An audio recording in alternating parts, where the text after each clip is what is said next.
Rachel, you have one of the most interesting jobs out of all my doggy friends. One minute you're giving a first aid seminar. The next week you're appearing in court as an expert canine witness. The next week you're in Thailand helping out with the Soi Dog Foundation. How did you manage to swing that gig?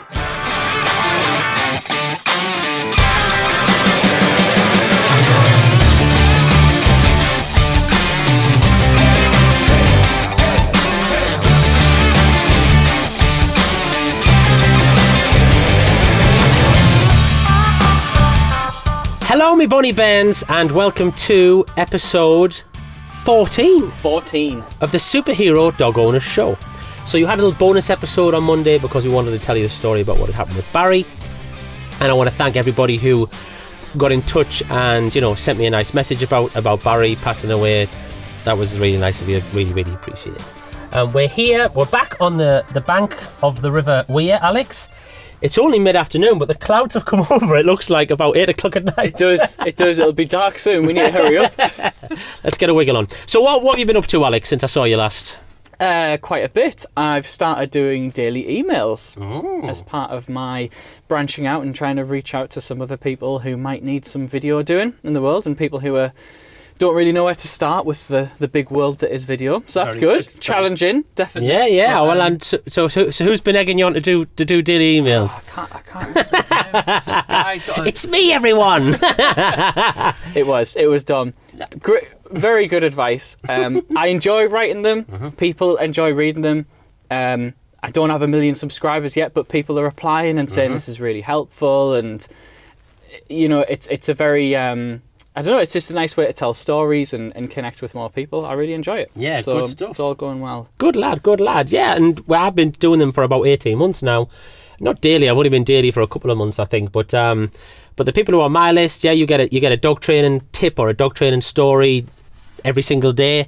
And, they make people laugh and they help it with their dogs and they help sort of bring people into my world, I think you can't just say I'm going to build a business and then just expect it to happen. You need to take little steps. Definitely. Each day, don't you, to help you move closer to your goal. And I say exactly the same thing applies to video as well. Like, obviously we've been filming stuff for 2 years now. Yeah. And it's all just about doing a little bit every day to build up this sort of your online presence, as it were. Exactly. So that when someone does happen across your stuff, they say all this thing and think, bloody hell, this guy or this girl's an expert, knows what they're talking about. Yeah. Hopefully, anyway. But exactly the same thing applies to dog training as regards, you're far better off training your dog for 5 minutes or for 10 minutes every single day than, doing a big session maybe once a week or once a fortnight or something like that.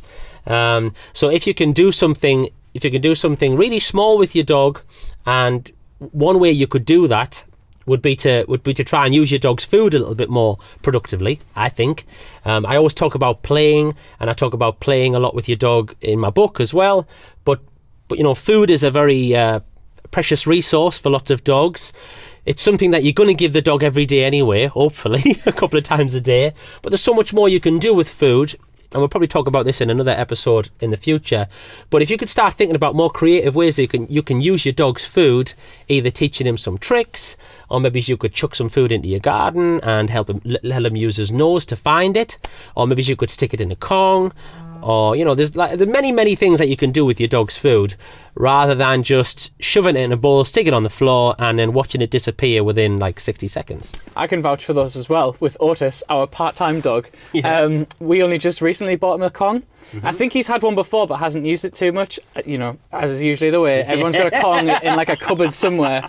But he, at first he was a bit, what's this kind of thing? And I was putting pate and cheese and all kinds of stuff in.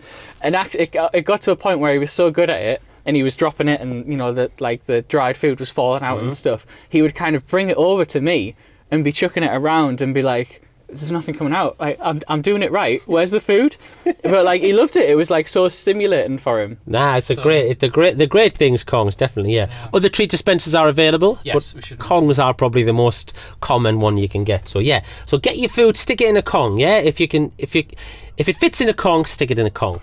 That's just the food I'm talking about there, by the way. Okay, nobody, no rude jokes. But anyway, we need to crack on, Alex, because today we'll have an interview with a very good friend of mine, somebody I've known for a couple of years now. She has been up. We have hosted canine first aid courses that she runs.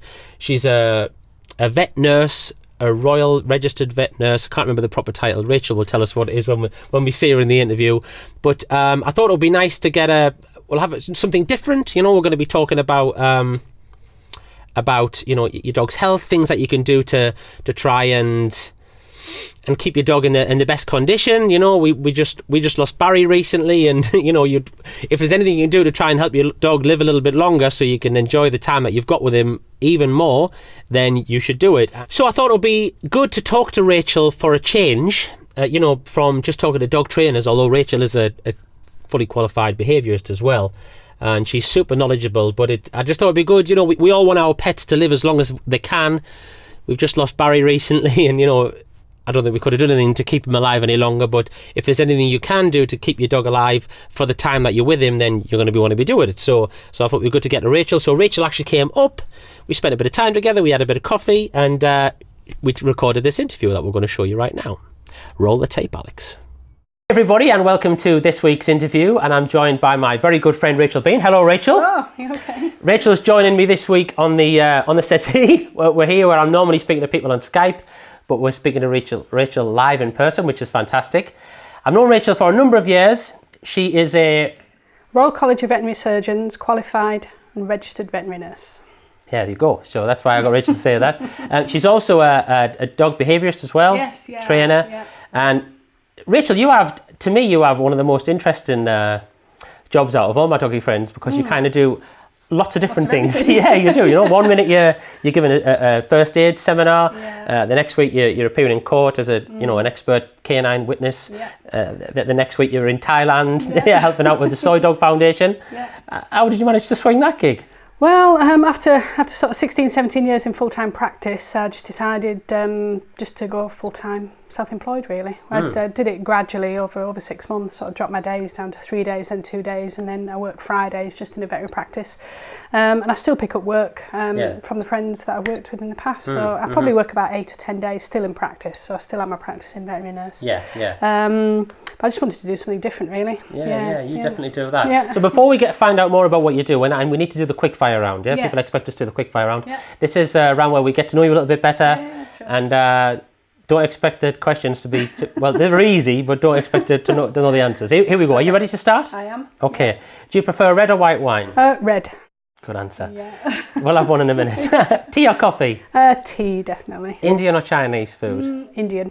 Are you an early bird or a night owl? Night owl. Okay. The curtains are closed, but we'll not be having a nap today. Are you? Would you prefer to walk a Vizsla in the woods or a Beagle at the beach? Vizsla in the woods. All right then. Okay. Is it the gun dog? Was it the woods that did it? Okay. Yeah. All right then. Nice. Okay. Good answers, Rachel. Well, who's your favourite superhero? Superhero. I wouldn't like to say hero, but idols. I'm into rock music, so. Oh yeah. Yeah. Oh yeah, of course you are. Yeah, Aerosmith's like my top band, so they could be idols. Yeah, nice one. All right, we'll go with that. Good answers, Rach. I like that. So I like to the show's for pet dog owners, and I like to let them know that, despite the fact that we're dog trainers, we still make a lot of mistakes with dogs, and we get a lot of things wrong, and we're always learning, and everything that people are suffering with, the problems that they might think they've got, everybody else has usually had them as well, Sure. So can you tell us about something, like maybe something embarrassing, or something, maybe it's a behaviour consult that didn't quite go the way that you wanted, where you cocked up? Yeah, probably the one I can remember is a resource guarding Cocker Spaniel, but it wasn't a normal resource guarding, it was guarding fresh air, it was guarding its bed area, its food, anything that anybody put down on the floor, like cups and things like that.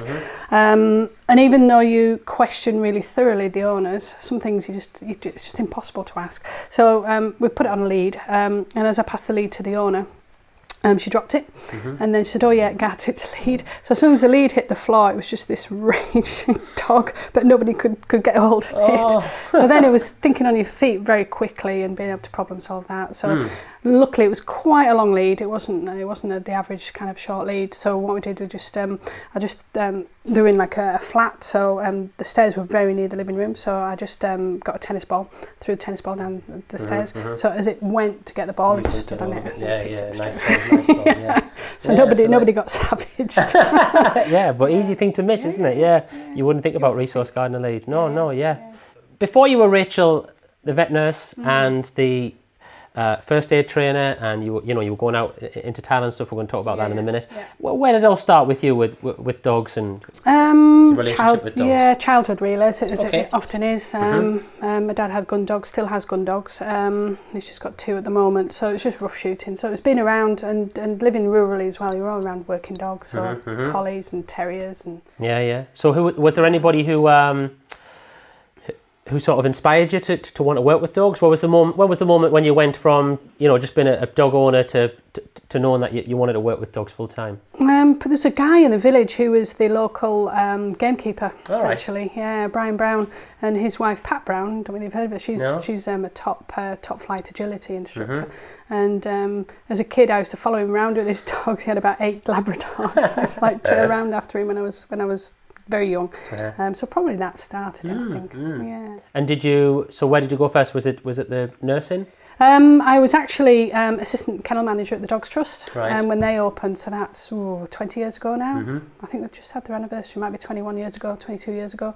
And I applied for both kennel assistant job and assistant manager, thinking I won't get into assistant manager, and I did. I got the assistant manager's job. It's like shock horror. So I had to leave home and what have you, and I worked there for 2 years, just short of 2 years. It was very good. I got a lot of early experience, especially dog handling and what have you, but I just wanted to go the next level up, if you like, get a qualification, because there's no real qualifications in kennel management. So I actually applied for within a 100-mile radius of a vet nurse training place, because you have to have a job in a vet to get the nursing place. That's why it's difficult to get into vet nursing. The first practice to offer me a job was in Lees, which is just outside Oldham in Lancashire. So I've been down there ever since. Qualified, and I was moved on to another practice once I qualified, and I was there for 13 years and head nurse for 6. So, good stuff. So what would you say would be the most common things that I know there's a range of different injuries and stuff. What do you think would be the most common things that people would come in with their dogs, specifically their dogs, that could be prevented? There's a massive range.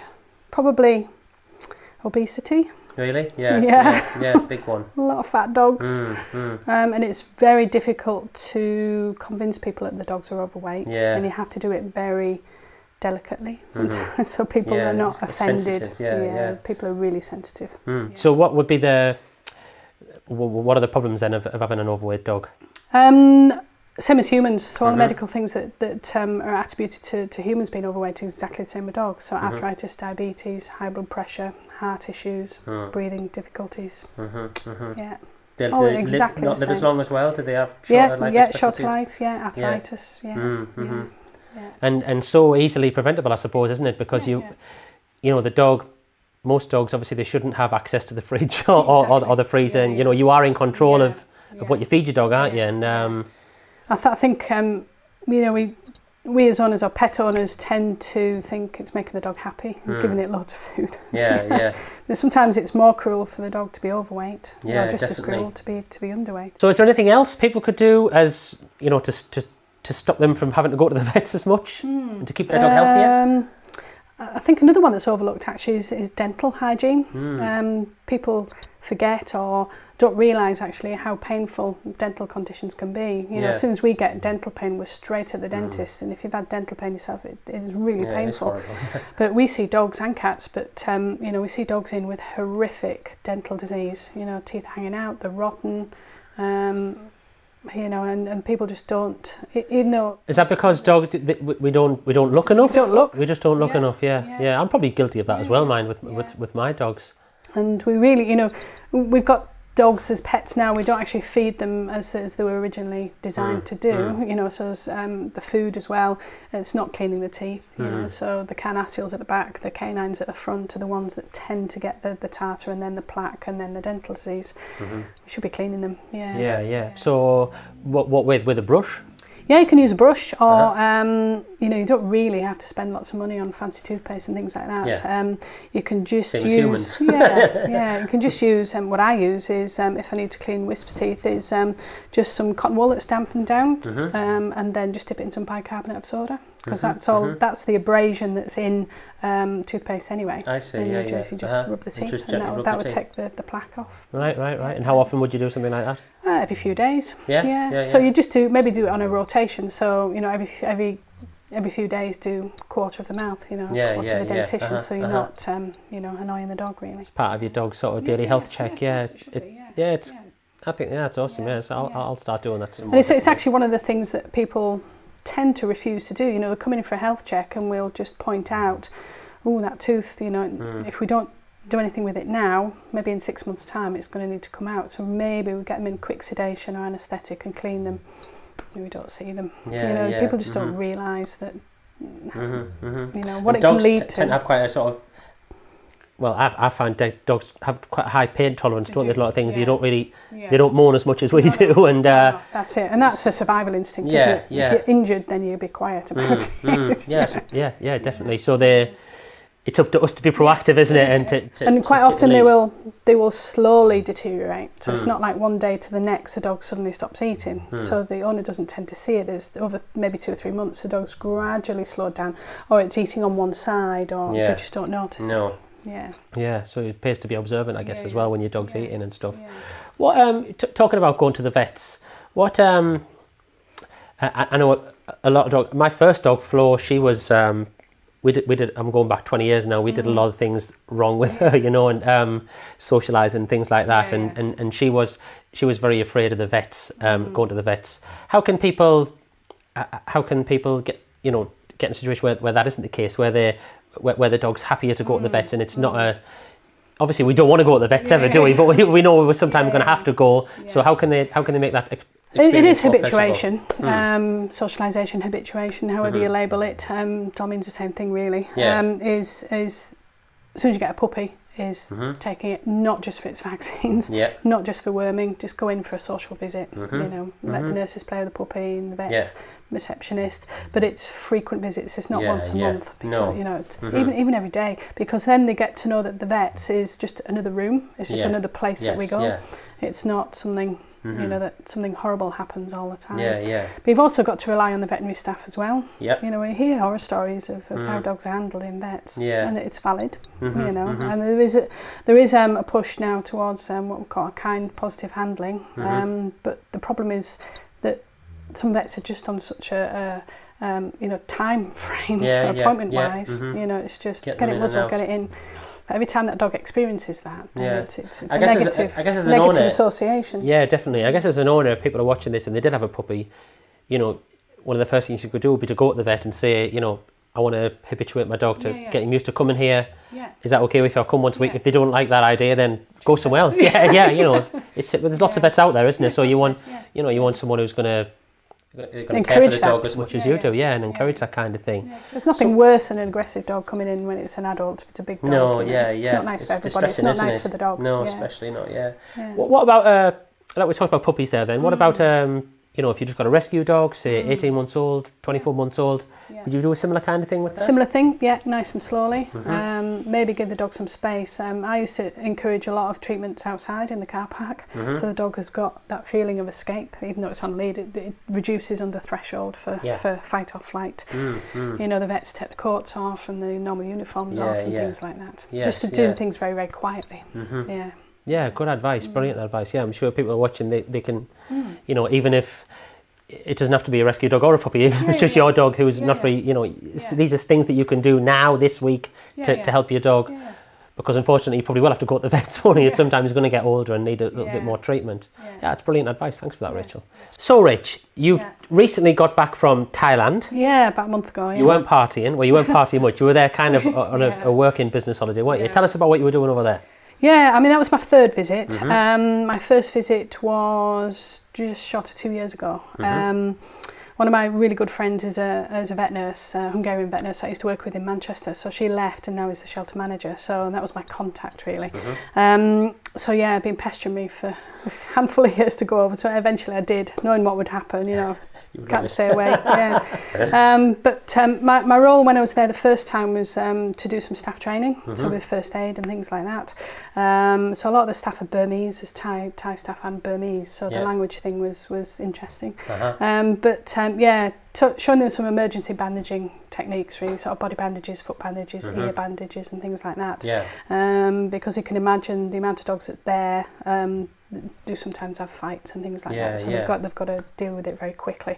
The other thing that I did was some what we call mobile clinic, which is basically we'll pack the trucks up with loads of anaesthetic gear and all the theatres, like a mobile theatre.